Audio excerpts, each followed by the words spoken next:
Thank you very much. So I want to move on and share the same kind of question to Dr. Hamza.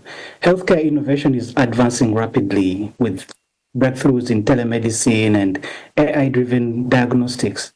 And most importantly, we want to understand the significance of how these challenges still remain in advancing underserved communities and marginalized populations. So Hamza, if you would share, how is technology bridging the gap between like medical advancements and accessibility for underserved communities? All right. Thank you, James. So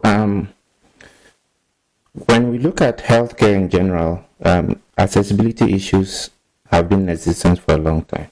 So before we can actually understand exactly what the role of technology has been, we need to look at historically what has been those factors that have contributed to the access problems. Now, one of them, and the biggest one, has been geographical isolation.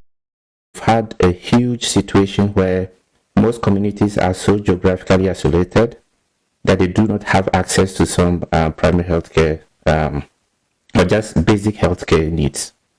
The second thing that happens is that we have people who are faced with very prohibitive costs. And so they are unable to access, not because they don't have the facilities around them, they are not geographically isolated, but they don't have the resources to be able to access these services. The third group of people are mainly rooted in places where we have lack of infrastructure in general. So they just don't have the infrastructure in place. So historically, these are the three big issues that have contributed to healthcare disparities. So when you look at this from a data standpoint, we are looking at almost 58% of the world's population not having access to healthcare at all. And this is about 4.6 billion. That's a lot of people who do not have access to basic healthcare services. So once we understand this problem, it's easy for us to look at what technology has contributed to solving some of these issues. And I look at this in three forms. Technology has been able to more or less democratize access, so it's making it available to a lot of people. We are beginning to evolve into a stage where we are seeing where precision medicine is now meeting equity. So instead of precision medicine being limited to a small group of people, there is now that gap that is being bridged between precision medicine and equity, right? And then we have, most importantly, what I call the last mile. Bridging that last mile involves using technology like 3D printing. So these are the three ways I have seen technology kind of bridging those historic contributors to healthcare access. Let's break this down. When we talk about democratizing healthcare, so in India, for instance, India has been one of the biggest countries that have been very active in the telemedicine space. So every innovation that I have played around with, the biggest drivers of those innovations has been Indians. Now, we have Indians in the Indian farmer, for instance, who is able to now get diagnosed for whatever condition they think they have, just because they have a smartphone and have access to internet through telemedicine platforms.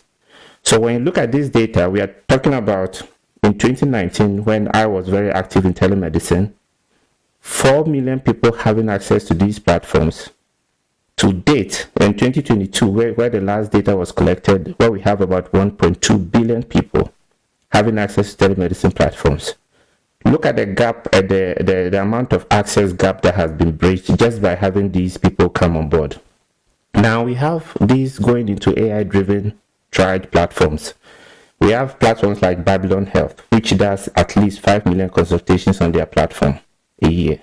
Without this technology, what would have happened to the 5 million people who get access here? So this is how technology is democratizing access generally.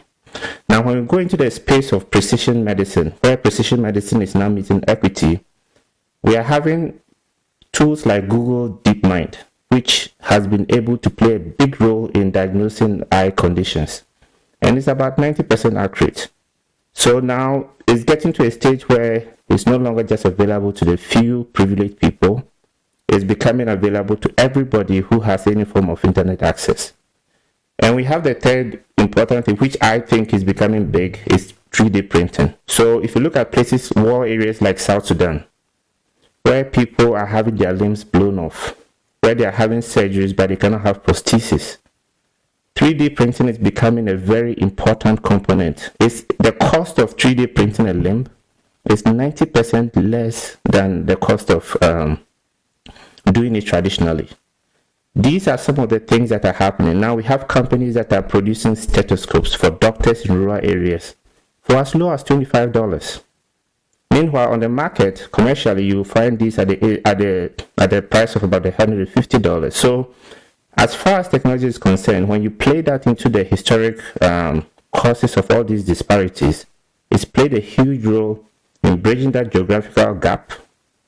It's played a huge role in those prohibitive costs that have always prevented people from getting access to the kind of care they need.